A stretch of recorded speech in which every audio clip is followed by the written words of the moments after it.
ಧಾರವಾಡ ಜಿಲ್ಲೆಯಲ್ಲಿ ಆಗಸ್ಟ್ 15ರ ಸ್ವಾತಂತ್ರ್ಯ ದಿನೋತ್ಸವದ ಕಾರ್ಯಕ್ರಮಗಳನ್ನು ಅರ್ಥಪೂರ್ಣವಾಗಿ ಮತ್ತು ಅದ್ದೂರಿಯಾಗಿ ಆಯೋಜಿಸಬೇಕು. ಅಧಿಕಾರಿಗಳು, ಶಾಲಾ ಕಾಲೇಜು ವಿದ್ಯಾರ್ಥಿಗಳು ಕಡ್ಡಾಯವಾಗಿ ಕಾರ್ಯಕ್ರಮದಲ್ಲಿ ಭಾಗವಹಿಸಬೇಕು ಎಂದು ಜಿಲ್ಲಾಧಿಕಾರಿ ಸ್ನೇಹಲ್ ಆರ್ ಅವರು ತಿಳಿಸಿದರು.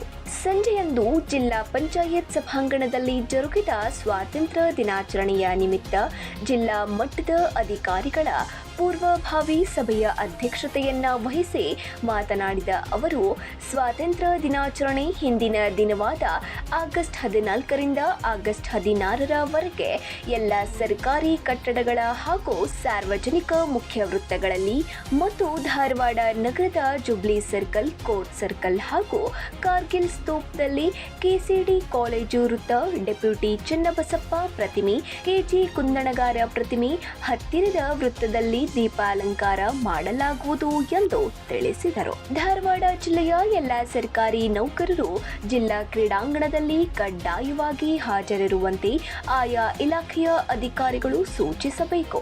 ಸರ್ಕಾರಿ ನೌಕರರ ಹಾಜರಾತಿಯನ್ನ ಸಮಾಜ ಕಲ್ಯಾಣ ಇಲಾಖೆ ಜಂಟಿ ನಿರ್ದೇಶಕರು ಪಡೆದು ಮರುದಿನ ಜಿಲ್ಲಾಧಿಕಾರಿಗಳ ಕಾರ್ಯಾಲಯಕ್ಕೆ ಸಲ್ಲಿಸಬೇಕೆಂದು ಜಿಲ್ಲಾಧಿಕಾರಿಗಳು ಸೂಚಿಸಿದರು. ಸಭೆಯಲ್ಲಿ ವಿವಿಧ ಇಲಾಖೆಗಳ ಜಿಲ್ಲಾ ಮಟ್ಟದ ಅಧಿಕಾರಿಗಳು, ಸಂಘ ಸಂಸ್ಥೆಗಳ ಪ್ರತಿನಿಧಿಗಳು, ಸಾಂಸ್ಕೃತಿಕ ಹಾಗೂ ಕಲಾ ತಜ್ಞರು ಭಾಗವಹಿಸಿದ್ದರು. ನಾನ್ ಲೈವ್ ನ್ಯೂಸ್ ಧಾರವಾಡ.